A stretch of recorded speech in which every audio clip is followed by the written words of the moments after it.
नमस्कार, आदाब। मेरा ओकरम, आप देख रहे हैं दैनिक देवभूमि समाचार। 1 दिसंबर को थाना भगवानपुर अक्षेत्र चांद कॉलोनी में लोहे की टंकी में मिले अज्ञात शव के मामले में एसएसपी हरिद्वार ने आज कोतवाली सिविल लाइन में खुलासा कर दिया।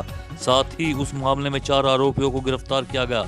आपको बता दें कि भगवानपुर थाना अंतर्गत चांद कॉलोनी में 1 दिसंबर को किराए के मकान में लोहे की टंकी के अंदर एक अज्ञात शव मिला था।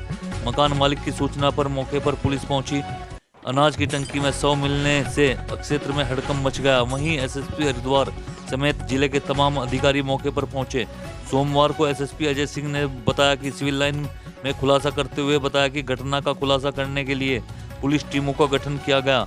मकान मालिक द्वारा किराएदारों का सत्यापन नहीं कराया गया था, जिसको लेकर पुलिस को आरोपियों तक पहुंचने में बड़ी मशक्कत करनी पड़ी। वहीं मृतक की जेब से पुलिस को एक कंपनी का कागज मिला था, जिस आधार पर मृतक की पुलिस के द्वारा शिनाख्त की गई और परिजनों को संपर्क कर अज्ञात के खिलाफ मुकदमा दर्ज कर मामले की जांच पड़ताल में जुट गए।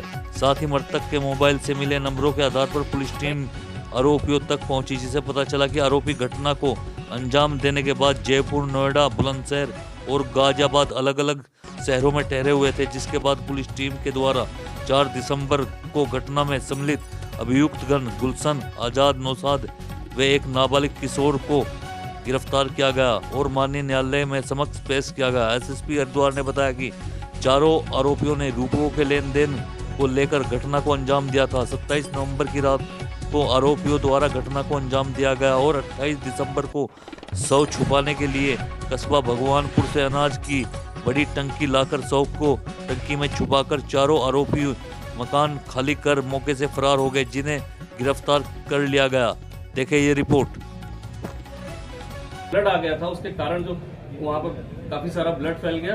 तो इस डर से कि अभी ब्लड टपकते हुए अगर जाता है तो किसी की नजर पड़ जाएगी, तो वो उसके बाद उसको बंद करके कमरे में और यहाँ से फरार हो गया। जो कैश बरामद हुआ, जो 1,10,000 रुपए जो मृतक का लिया गया था, साथ ही साथ इसमें और भी जो उसके सामान थे जो डिस्पोज ऑफ किए गए थे, जो मृतक के थे, उसमें उसका आईडी और सारी चीजें, मोबाइल फोन, ये सारी चीजें जो है ऐसी चीज मिली है जो पूरे घटना को कनेक्ट करती है। इसमें 2 भाई जो नौशाद और आजाद, जो इनको ये 2 गिरफ्तारी हमारी जो है दादरी से हुई, जो वहाँ पर थे ग्रेटर नोएडा में।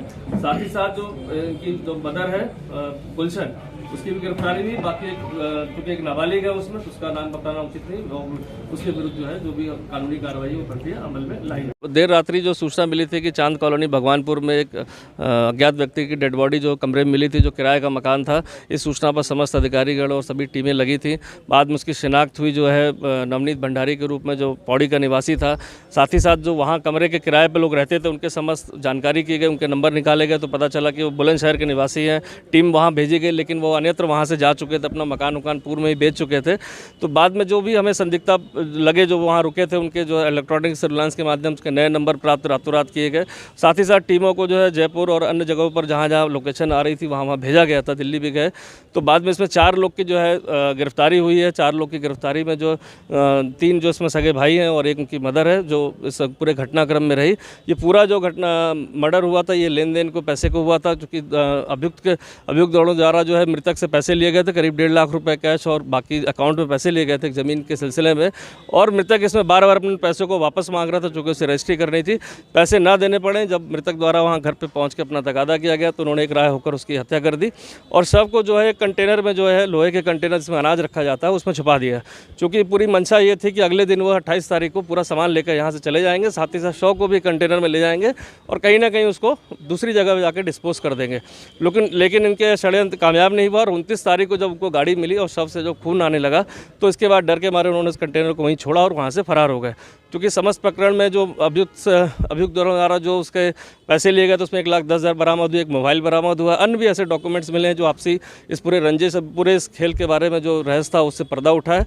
समस्त को इसमें अरेस्ट करके न्याय की हिरासत भेजा रहा है। एक इसमें नाबालिग है, तो उसको जो है न्यायालय में पेश करके जो भी विधि सम्मत कार्रवाई है वो की जा रही है। करीब सबके साथ में जो 40 घंटे के करीब जो है इस पर है, चूँकि जिस दिन रात्रि में घटना हुई उस दिन तो रह ही रहे, क्योंकि अगले दिन डिस्पोज करना था।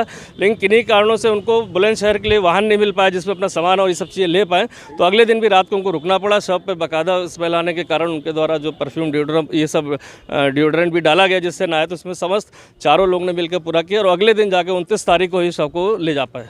अभी तक का कोई आपराधिक रिकॉर्ड नहीं आया, चूँकि ये घटना लगता है कि जिस तरह से अभी हुई एक पैसे को लेन देन कर। लेकिन हाँ, इनके जो बुलंदशहर में जो इनका घर है वहाँ भी पता किया जाएगा, चूँकि 2 अभियुक्तगण इसमें दादरी से गिरफ्तार किए गए हैं, तो वहाँ भी पता किया जाएगा कि उनके कोई रिश्तेदार नातेदार इससे कोई और इस तरह के आपराधिक इतिहास में अगर जुड़ा हुआ है या ये कहीं से जुड़े हुए हैं तो संबंध में जानकारी की जाएगी।